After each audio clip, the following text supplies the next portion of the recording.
The distress call. It was an ordinary Thursday evening at the Elmwood police station. The fluorescent lights buzzed overhead, casting a sterile glow on the walls plastered with photographs of community events and commendations. Officer Michael Sanders sat at his desk, his head resting against his palm, lost in thoughts of what awaited him at home. A warm meal, a cozy couch, and perhaps a few uninterrupted hours of sleep. His partner, Officer Brian Miller, was busy organizing paperwork, his youthful energy a stark contrast to Michael's weariness. "Only 15 more minutes," Michael muttered under his breath, his gaze flickering to the clock on the wall. The minutes ticked by slowly, each second stretching into what felt like an eternity.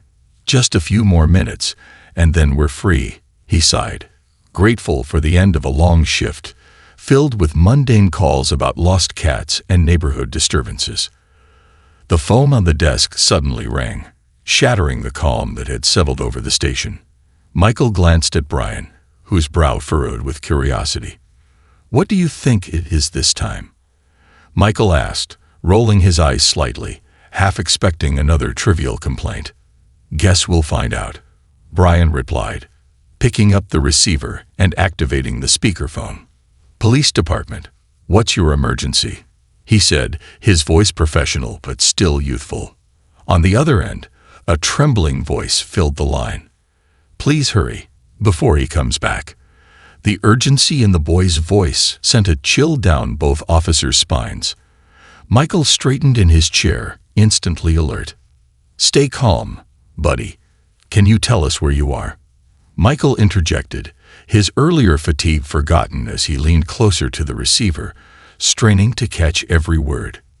I'm at 321 Maple Street," the boy stammered, fear lacing his words.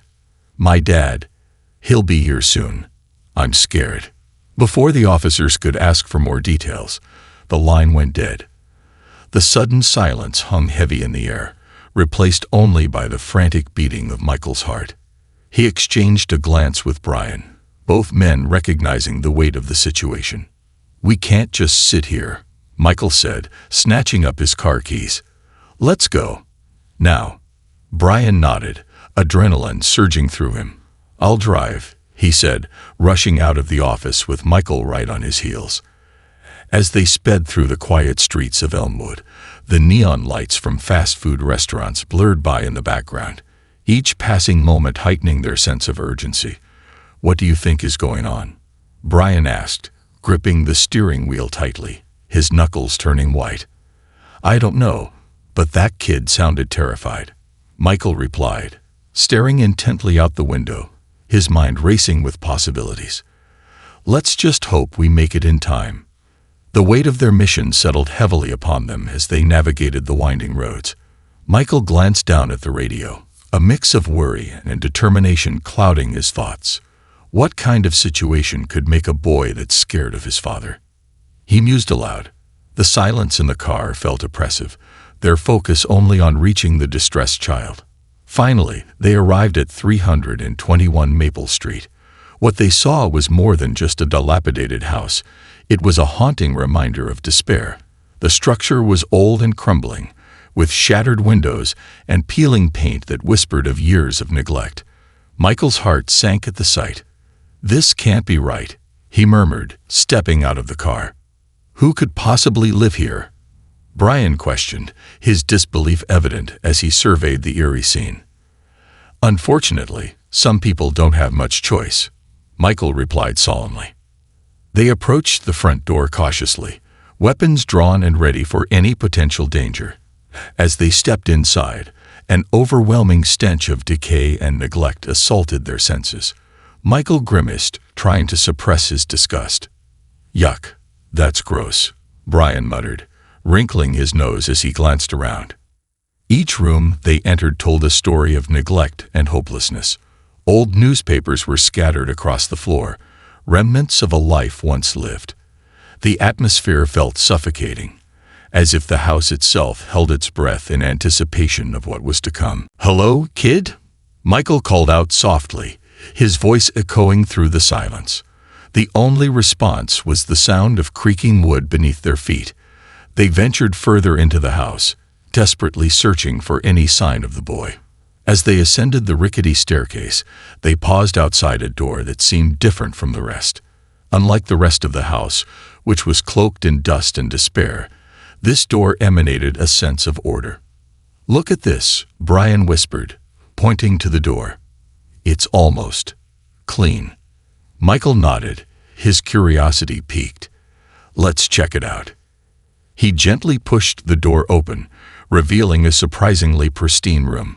Despite the dilapidation surrounding it, this space was filled with light and warmth. A neatly made bed adorned with bright sheets stood proudly in the center, and the curtains fluttered gently in the breeze. The stark contrast to the rest of the house was unsettling. "This doesn't make sense," Brian murmured, stepping into the room. "Who lives here?" But before they could ponder further, a faint voice drifted from behind a locked door adjacent to the tidy room. "I'm here. I'm here." The voice was small and shaky, tinged with fear. "Kid, is that you?" Michael called out, his heart racing. "Yes, please, help me." The boy pleaded from behind the door. "Can you unlock it?" Brian asked, hoping for a quick resolution. "I can't," the boy replied, desperation lacing his words. The officers exchanged a worried glance, their minds racing with possible scenarios.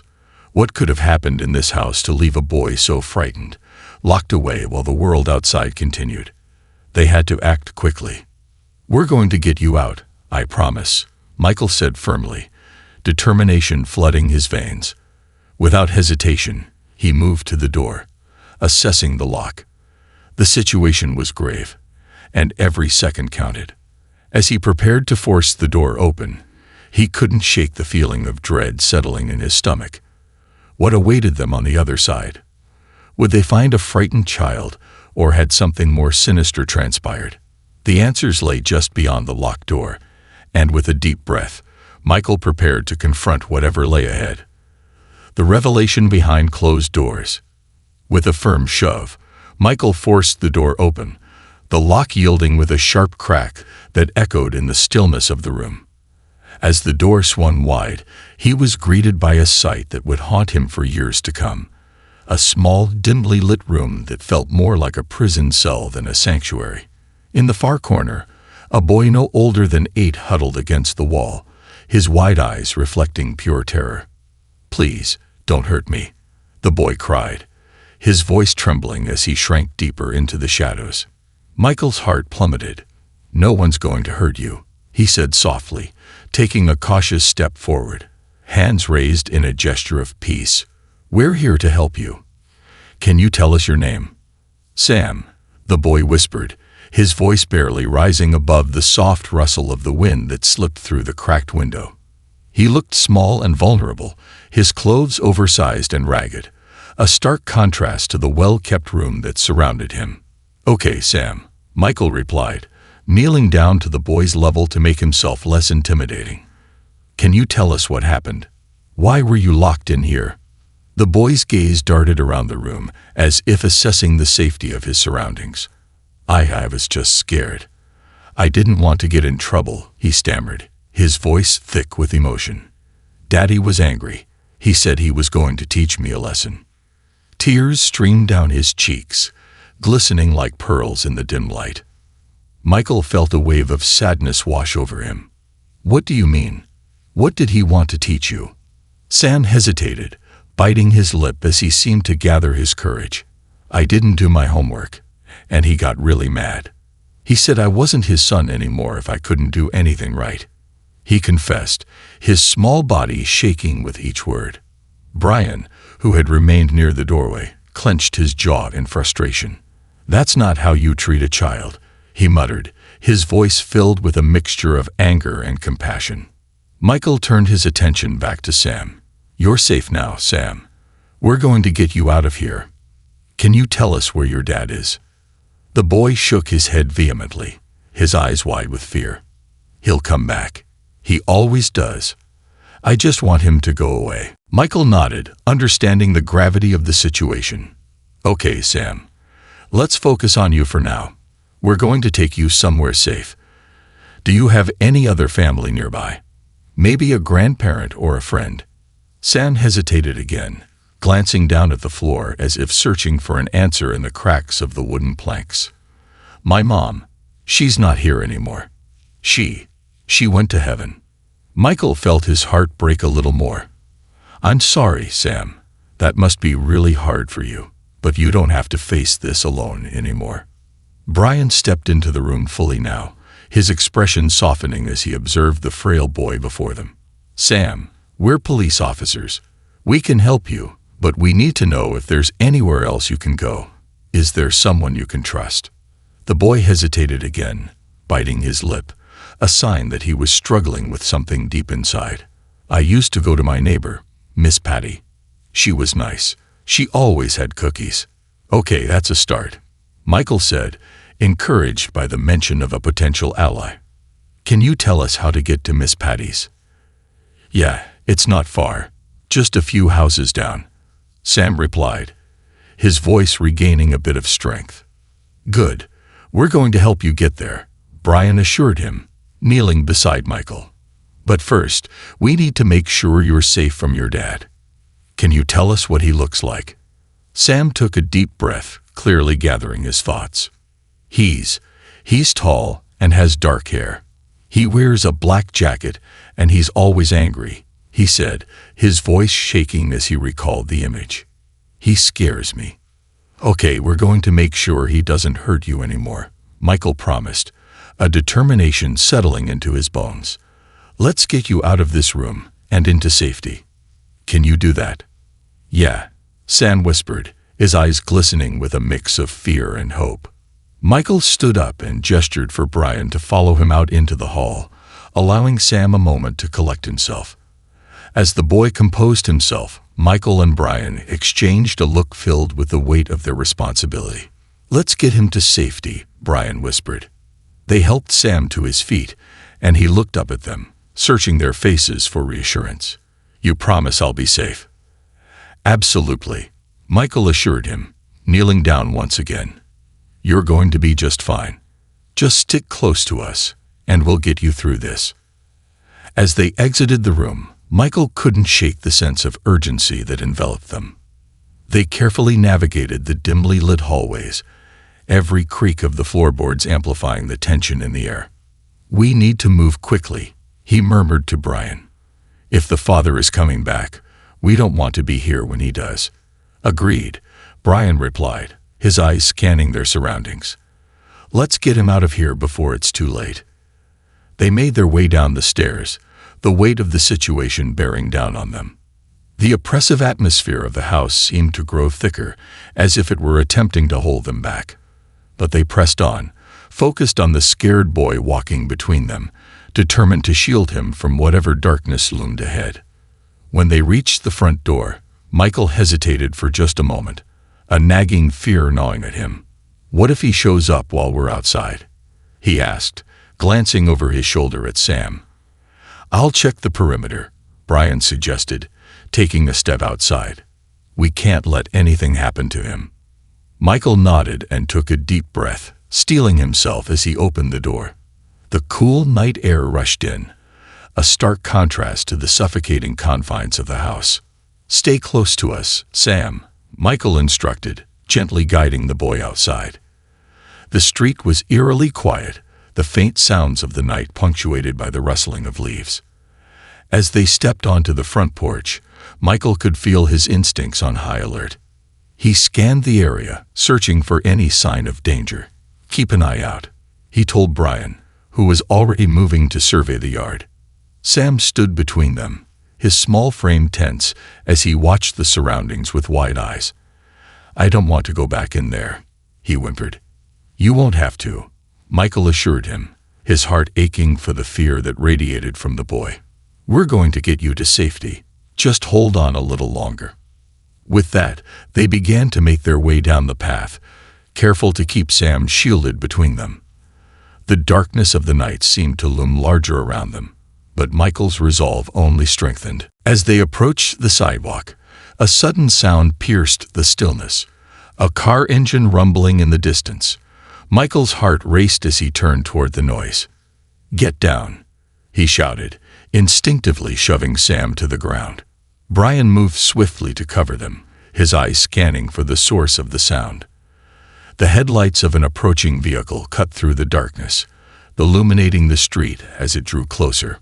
Michael's mind raced. Could it be the boy's father? With adrenaline coursing through him, Michael's grip tightened around his radio. "This is Officer Sanders. We need backup at 321 Maple Street. Possible domestic situation. Suspect approaching." The car slowed as it neared, and Michael's pulse quickened. The headlights cast a long shadow, momentarily obscuring their view of the vehicle. "Stay low," Brian hissed, his voice tense. Just as the car came to a halt, Michael caught sight of a figure stepping out, a tall man in a dark jacket, exactly as Sam had described. The world around them faded as Michael focused on the man's movements, his heart pounding in his chest. "Is that him?" Michael asked, glancing down at Sam, who was trembling beside him. "Ah, yes," Sam stammered, his voice barely above a whisper. "Brian, we need to act fast," Michael urged, his mind racing with plans.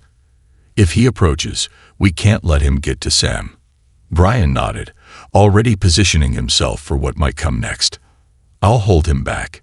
You get Sam to safety." As the man approached, the officers moved swiftly, their instincts honed for this very moment. "Stay behind me, Sam," Michael ordered, standing protectively in front of the boy as the figure stepped closer, a menacing glare in his eyes. "What are you doing here?" The man growled, his voice low and dangerous.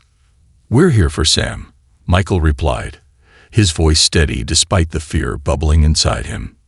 "He's coming with us."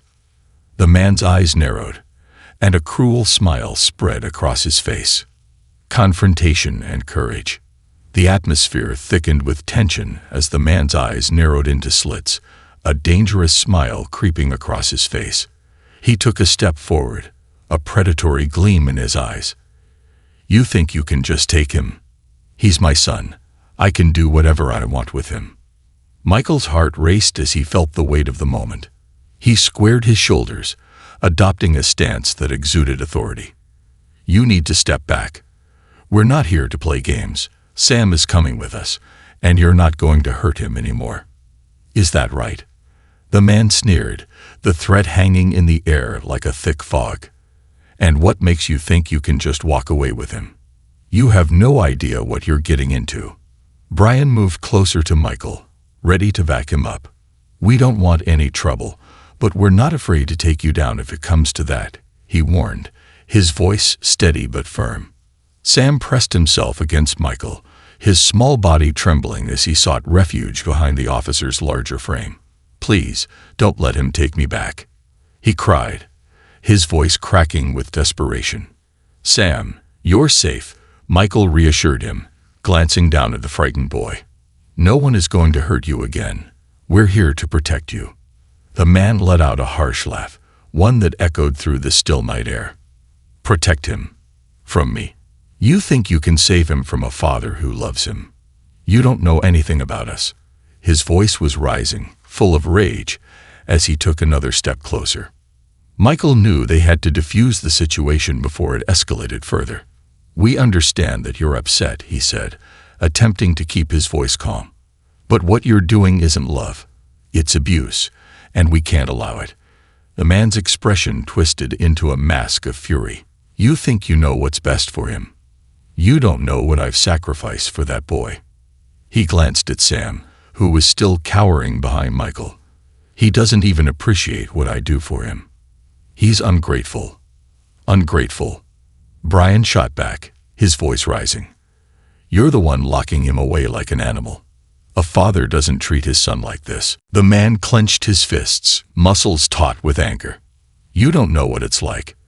You don't know what it means to be a parent. This kid needs discipline. Discipline doesn't involve threats and locking him away," Michael asserted, stepping forward slightly, positioning himself as a barrier between Sam and the man. "What you're doing is illegal, and we're here to put a stop to it. You need to calm down before we're forced to take action." At that moment, The man's demeanor shifted. He seemed to realize the officers were not backing down, and the moment of reckoning hung in the air, thick with uncertainty. "You can't take him," he spat, the venom in his words evident. "I won't let you." Michael felt the tension crackle, a palpable energy charging the space between them. "We're not leaving without him," he stated firmly, his voice unwavering. "You can make this easy, or we can do this the hard way." "Hard way," the man repeated, laughter tinged with insanity bubbling up in his throat. "You think you can intimidate me with threats? I'm not afraid of you, or your badges, or your little boy." Brian, ever vigilant, could see the man's emotions swinging like a pendulum. "Look, we can do this peacefully," he urged, trying to appeal to the man's better nature, if it existed. "But if you keep pushing, we won't hesitate to call for backup. We will take Sam away from you by force if necessary." The man's face contorted with anger as he clenched his jaw, his breathing ragged. For a moment, it felt like the world was holding its breath, waiting for a spark to ignite the powder keg of tension. Suddenly, without warning, the man lunged toward them, his movements swift and aggressive. "Get away from him," he shouted, reaching for Sam, who instinctively shrank back, eyes wide with fear. "Stop," Michael shouted, reflexively positioning himself to shield Sam as he took a step forward to intercept the man. In an instant, Brian moved in to grab the man's arm, attempting to restrain him. "You need to calm down," Brian urged, but the man was a flurry of aggression, pushing against Brian, forcing them both back. "Let go of me," he shouted, trying to shake Brian off. In the chaos, Michael's training kicked in. He seized the opportunity to grab the man's other arm, securing a grip on him to prevent any further movement. "You're under arrest," he declared, adrenaline pumping through his veins. "This is your last chance to stop this. Never. You're not taking my son." The man's voice was filled with desperation, but it was clear he was outmatched. As they struggled, Brian tightened his hold, employing techniques learned in self-defense training. "We're not leaving until you're in cuffs," he stated firmly, a resolve in his voice that only intensified the urgency of the situation. With a final push, they managed to wrestle the man to the ground, securing his arms behind his back. Michael quickly pulled out his handcuffs and fastened them around the man's wrists, feeling a surge of relief as he did so. "You're done. You need to calm down and accept what's happening." "Get off me," the man screamed, struggling against the restraints, but his movements grew weaker as Brian applied pressure to keep him pinned down. "Sam, it's okay. You're safe now," Michael called out, turning to reassure the boy. "You did great. Just stay with Brian for a moment." Sam, still trembling but now filled with a flicker of hope, watched the struggle unfold. "Are you going to take him away?" he asked, his voice small but steadying. "Yes, we're going to make sure he doesn't hurt you anymore," Michael promised, feeling a swell of determination. "You're going to be safe." Brian finally released his grip on the man, who lay sprawled on the ground, panting and defeated. "You're not getting away with this," Brian stated firmly, standing tall as he looked down at the man. In the distance, sirens began to wail, their sound approaching rapidly. The arrival of backup was imminent, a signal that the tide had turned. "Help is on the way, Sam," Michael assured, glancing toward the street as the flashing lights illuminated the darkness. "You'll be with people who can help you and keep you safe."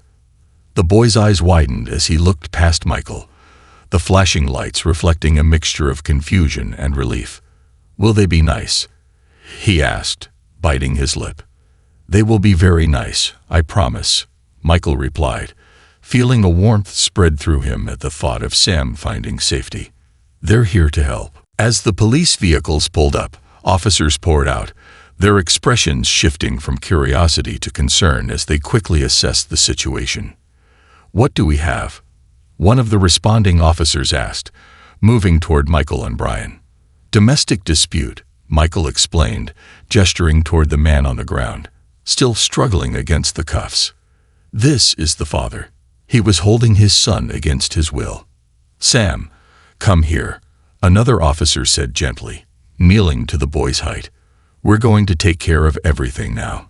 Michael watched as Sam hesitated, glancing back at him before stepping toward the other officer. The sight of the boy moving away from him felt bittersweet, yet he knew he had done everything to protect him. "Is he going to be okay?" Sam asked, his small voice trembling as he pointed toward the restrained man. "Your dad won't hurt you anymore," the officer assured him softly. "You're safe now. We're going to take you somewhere safe where you can feel comfortable. We have people who will help you." As they led Sam away toward a waiting squad car, Michael felt a rush of emotions flooding through him. Relief, anger, sadness, and hope all mingled together. He had faced countless challenges in his career, but this one had struck a chord deep within him. Brian stepped beside Michael, watching as the situation unfolded. "You did good back there," he said, his voice filled with a mix of admiration and exhaustion. "I wasn't sure how it would go for a moment." "Neither was I," Michael admitted, taking a deep breath to steady himself. "But Sam needed us, and we couldn't back down." "Let's make sure he gets the help he needs," Brian replied, determination in his voice. As the officers conferred with the responding unit, Michael glanced back at Sam, who now sat in the backseat of a patrol car, a blanket draped around his shoulders.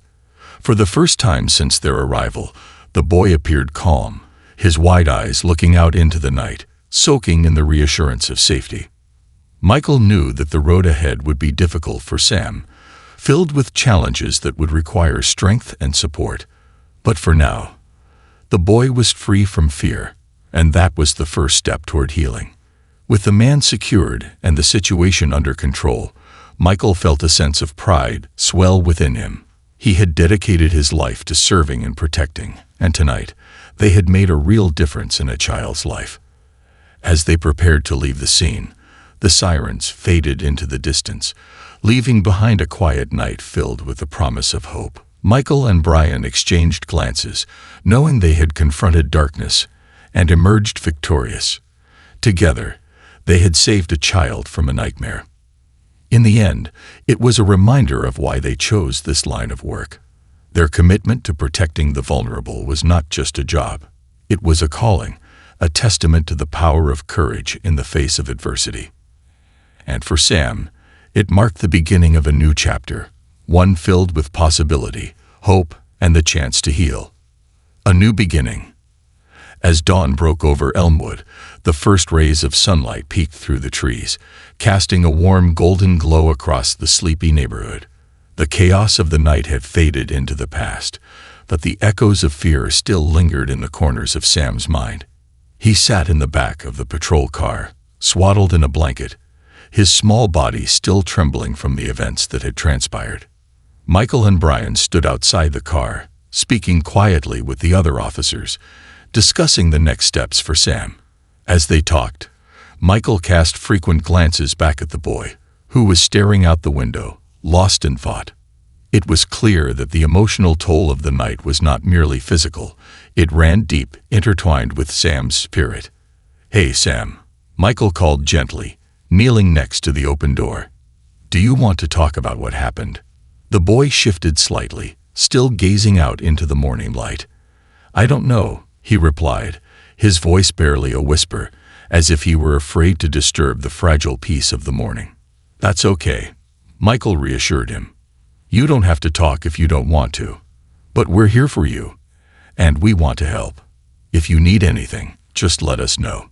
Sam turned his head slowly, looking at Michael with big, curious eyes. "Are you really going to help me?" he asked, a hint of skepticism lingering in his voice. "Absolutely," Michael promised, feeling the surge of protectiveness over the boy. "You're safe now, and we're going to make sure you stay that way. How about we get you some breakfast? I bet you're hungry." The mention of food seemed to awaken a spark in Sam. His stomach growled softly, a reminder of the long night and the lack of proper meals.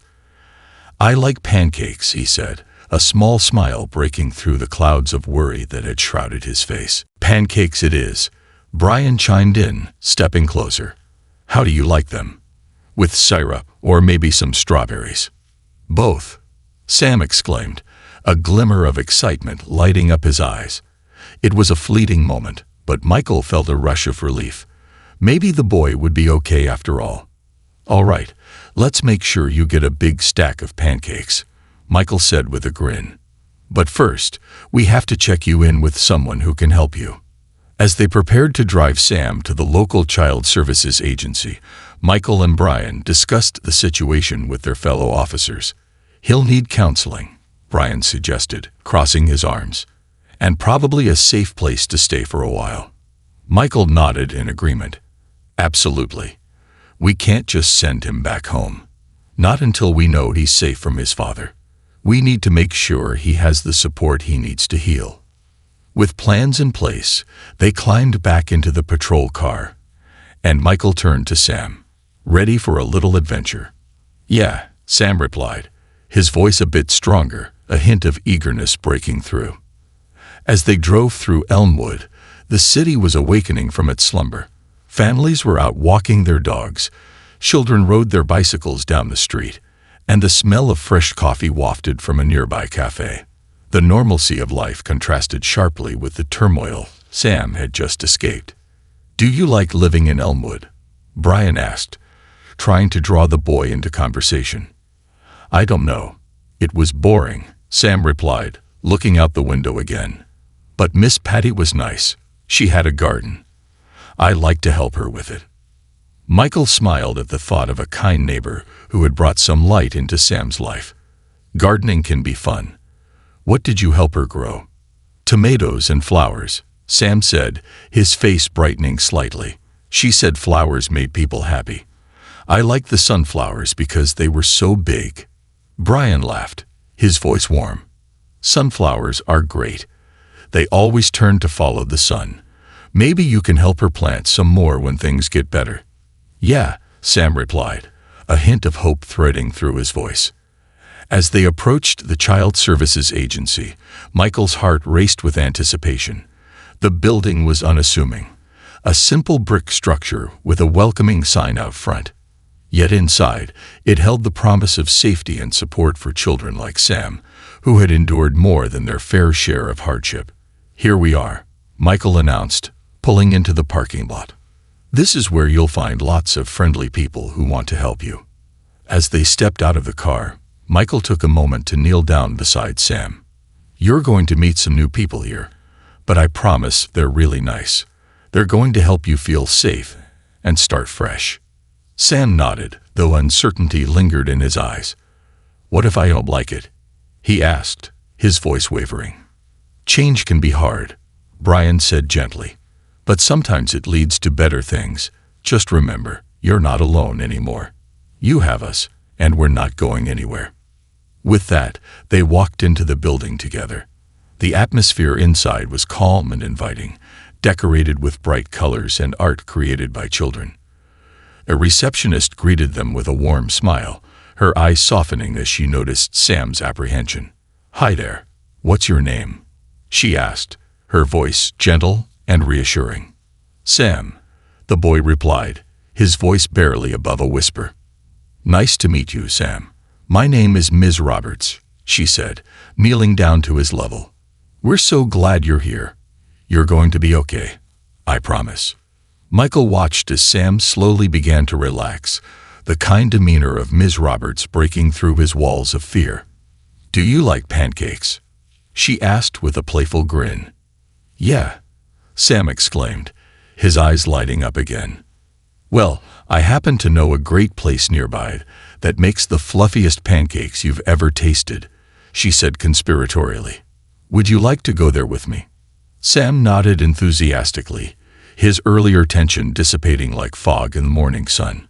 "After breakfast, we can chat a little and see how we can help you," Ms. Roberts continued, standing up and gesturing for them to follow.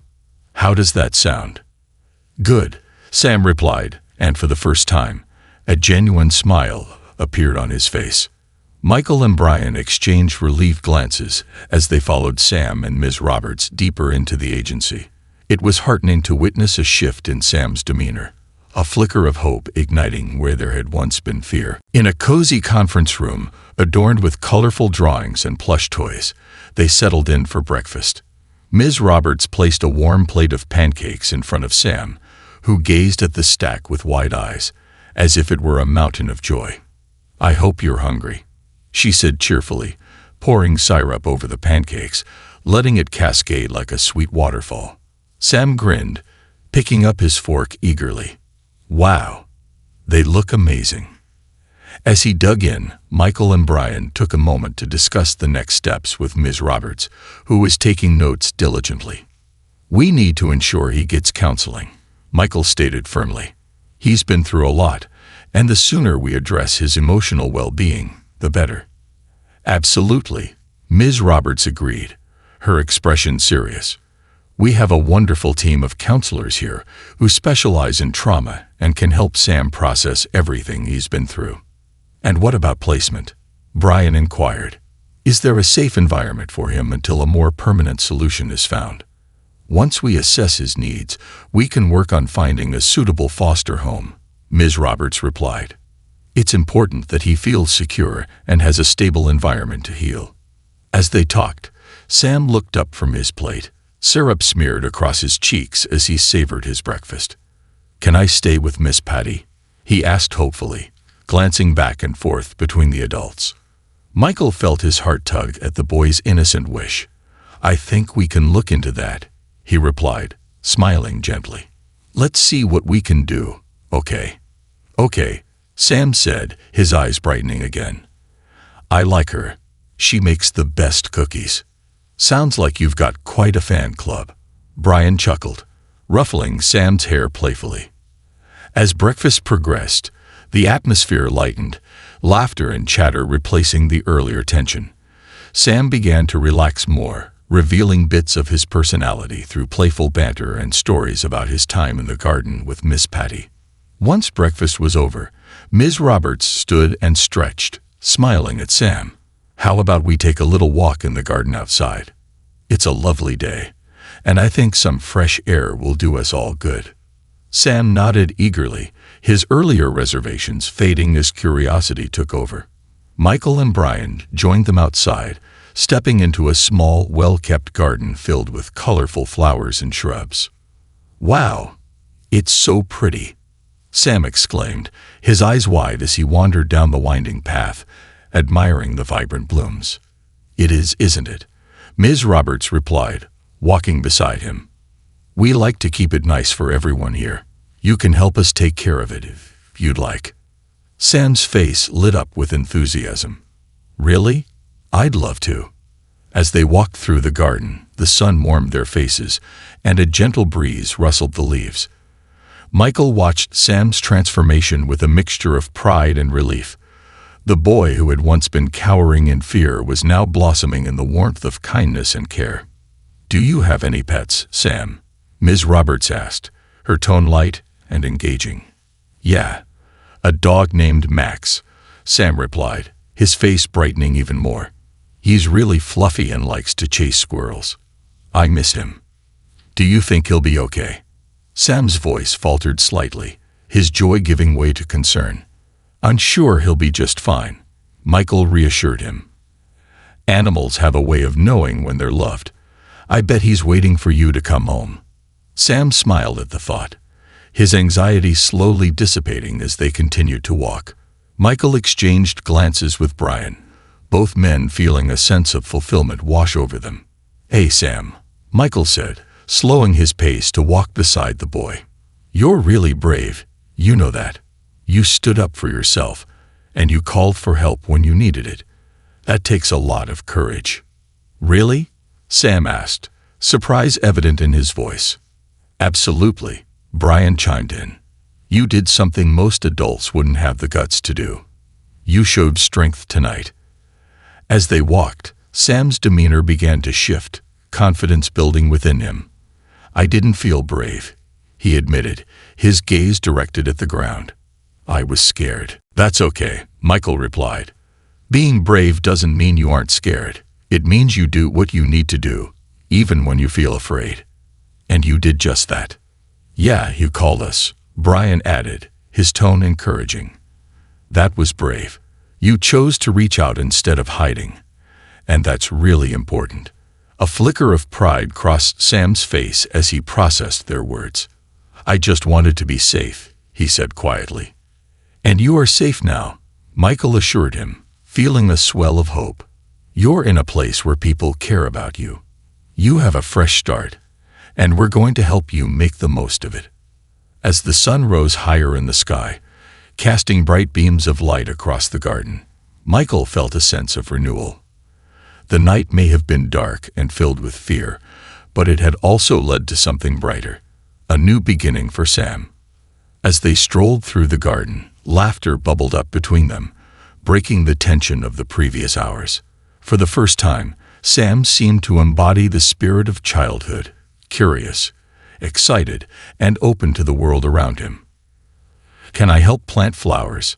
Sam asked, looking up at Ms. Roberts, his eyes sparkling with eagerness. Of course, we would love that, she replied, her heart warmed by the boy's enthusiasm. You can pick out the seeds and help us decide where to plant them. Really? I get to choose. Sam beamed, the worries of the past momentarily forgotten as excitement filled the air. As they continued exploring the garden, Michael felt a sense of pride swell within him. They had not only saved a boy from a dangerous situation, but had also opened a door to a new life, one filled with possibilities and support. In that moment, amidst the laughter and chatter, Michael realized the power of hope. Sam's journey would be long and challenging, but he was no longer alone. He had a community ready to support him, and the seeds of resilience were beginning to take root. As they prepared to head back inside, Michael took one last look at Sam, who was animatedly discussing flower colors with Ms. Roberts. He had taken the first steps on a new path, and though the journey ahead would not be easy, it was one filled with promise.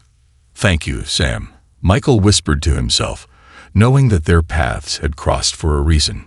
Sometimes, the greatest victories come not from fighting against darkness, but from nurturing the light within.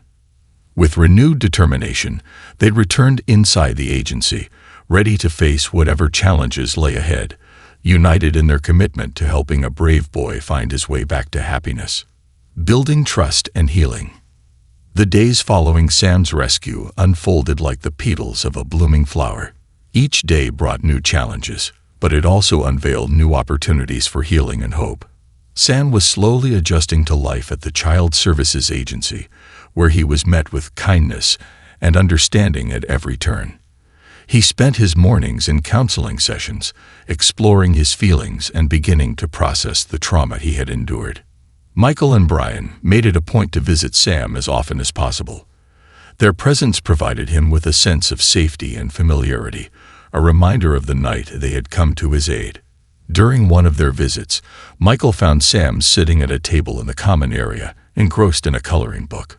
The vibrant colors of crayons littered the surface, and the pages were filled with playful drawings of animals and landscapes. Hey there, artist, Michael said with a warm smile, pulling up a chair beside him. What are you working on today? Sam looked up, a shy smile creeping across his face. I'm drawing a dog. His name is Max, just like my dog at home. He pointed to a sketch of a large golden retriever, his small hands carefully coloring the fur in golden hues.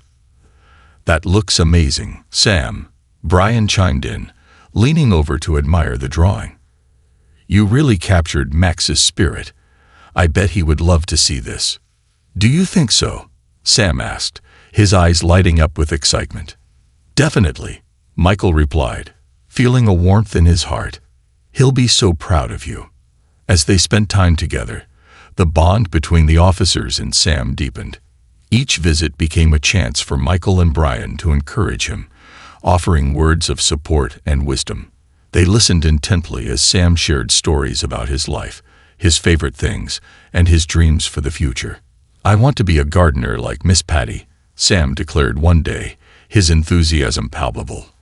I want to grow flowers and vegetables and help people. That's a wonderful dream, Michael replied, impressed by Sam's resilience. You could create beautiful spaces for people to enjoy. Gardening can be a great way to express yourself. Yeah, and I can help people feel happy. Sam beamed, pride swelling in his chest. Brian nodded enthusiastically. And you know what? You can start right here.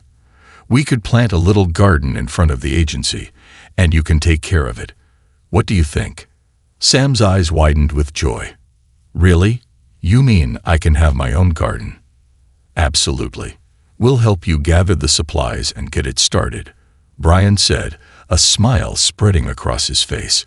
It'll be your project, and we'll be right there with you. As the weeks passed, Sam's garden became a reality. With the support of the agency staff, Michael and Brian, they planted flowers, vegetables, and herbs in a small patch of soil outside the building. It was a place where Sam could nurture life, an outlet for his creativity and healing. Every day after his counseling sessions, Sam would rush outside to tend to his plants, watering them carefully and watching for new buds to bloom. The garden quickly became a source of joy and pride for him, a tangible representation of the progress he was making. During one of their visits, Michael and Brian joined Sam in the garden, helping him with the weeding and planting. The sun shone brightly, and the air was filled with the sweet scent of blooming flowers. "Look at this," Sam exclaimed, pointing to a cluster of marigolds that had recently sprouted. "They're so bright. They remind me of sunshine." "They're beautiful," Michael agreed, kneeling beside him to inspect the flowers. "You've done a fantastic job taking care of them." As they worked together, laughter filled the air, a stark contrast to the fear that had once enveloped Sam. He was learning to trust again, and with that trust came the ability to open up about his feelings. "Can we plant sunflowers next?" Sam asked, his eyes sparkling with excitement. "Of course. Sunflowers are great because they always turn to face the sun," Brian replied, a glimmer of inspiration in his eyes. "Just like you're doing, you're turning toward the light." Sam grinned at the metaphor, enjoying the connection. "I want my garden to be the best." "You already are making it the best," Michael said, encouragingly. "It reflects who you are, a strong, bright person." The garden flourished under Sam's care, and so did his spirit. Counseling sessions became more productive as he began to express his feelings more freely. His therapists noted his progress, especially during group therapy sessions, where he learned to share his experiences with other children who had faced their own struggles. "Do you ever miss your dad?" one of the children asked during one session. Sam hesitated, his brow furrowing as he considered the question. I don't know. Sometimes I miss the nice things, like when we went to the park, but I don't miss how he made me feel," he replied, his voice gaining strength. "That's completely normal," his therapist encouraged. "It's okay to feel both sad and relieved. You're allowed to have those feelings." Sam nodded, seeming to absorb the words. "I want to be happy now," he declared, determination lighting up his face. "I want to help other kids like me." The idea took root in his mind, and soon, Sam began to dream about ways he could support others. He suggested starting a gardening club for children at the agency, where they could learn to grow their own plants and share their experiences. "I want them to feel safe like I do now," Sam explained one day, his passion bubbling over. "If we can grow things together, we can help each other." "That's a fantastic idea," Michael exclaimed, his heart swelling with pride. "You're becoming a leader, Sam. This is your chance to make a difference in other kids' lives." With support from the agency staff, Sam's gardening club came to life. Children gathered every week to dig in the soil, plant seeds, and share their stories. Under Sam's guidance, they learned to nurture their plants and express their feelings. The garden became a sanctuary for healing and friendship, where laughter and support filled the air. Sam thrived in this role, blossoming into a compassionate leader. He felt empowered, transforming his pain into purpose as he helped others navigate their own struggles. But as Sam flourished, the shadow of his past still lingered. His father had not been forgotten. There were ongoing legal proceedings, and though he was now in a safe environment, the uncertainty of what would happen next weighed heavily on him. During one of their garden sessions, Sam's excitement dimmed, and he fell silent. Michael noticed the change and approached him gently. "Hey, buddy, what's on your mind?" "I'm just worried," Sam admitted, his voice small. "What if he comes back? What if he wants me to go home?" Michael knelt down beside him, making sure to meet his eyes. "I understand that's scary, but you need to know that you're safe here. We're all working hard to make sure you stay safe, and you have so many people who care about you." "I know," Sam replied, biting his lip. "But it's still hard." "It is hard," Brian added, joining them. "And it's okay to feel that way. But remember, you're not alone. You have us and everyone here at the agency. We're going to keep fighting for you." Sam looked up, uncertainty still flickering in his eyes. "Will you stay with me?" "Absolutely," Michael promised, his voice steady. "We'll be here every step of the way, and we won't let anything happen to you." With reassurance in place, they resumed their work in the garden, planting seeds and watering the growing plants. The rhythmic motions helped to ease Sam's worries, allowing him to pour his energy into nurturing the life around him. As summer approached, the garden flourished, and so did Sam. The flowers bloomed brightly, the vegetables grew strong, and laughter echoed through the air as the children found solace in their shared experiences. One sunny afternoon, as they gathered around the garden, Sam had an idea. "Let's have a garden party," he announced, his eyes sparkling with excitement. "We can invite everyone to see what we've grown." "That's a fantastic idea," Brian exclaimed, clapping his hands together. "A garden party sounds like the perfect way to celebrate your hard work." With that, the preparations for the garden party began. Sam and the other children brainstormed ideas, decorated the garden with colorful streamers, and prepared snacks using the vegetables they had grown together. On the day of the party, families from the agency, along with staff and volunteers, gathered to celebrate. The air was filled with laughter, the sounds of children playing, and the sweet aroma of fresh food. Michael and Brian stood together, watching as Sam beamed with pride, showing off the fruits of their labor to the guests. The garden had transformed into a vibrant space of joy, a testament to resilience and community. "Look at him," Michael said, his voice filled with warmth. "He's come so far." Brian nodded, pride swelling in his chest. "He's an inspiration. I never would have guessed how much he would grow from this experience." As the party continued, Sam took the opportunity to share his story with others, speaking openly about his journey. He talked about the importance of kindness and the need for safe spaces, creating an environment where others could feel heard and valued.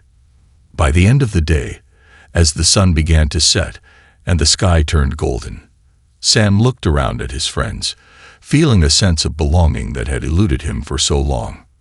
"Thank you, everyone," he said, his voice ringing with sincerity. "I'm so happy we could do this together. We can help each other heal." In that moment, surrounded by love and support, Sam realized he had not only found safety but had also discovered his own strength. The journey was far from over, but he was no longer alone. He had a family of friends, mentors, and supporters who would stand by him through the storms ahead. As the garden continued to bloom and the bonds of friendship deepened, Sam learned that healing was not just a solitary journey. It was a shared experience, woven together by the threads of love, compassion, and resilience. And in that garden, a new beginning unfolded, one filled with hope, laughter, and the promise of a brighter tomorrow.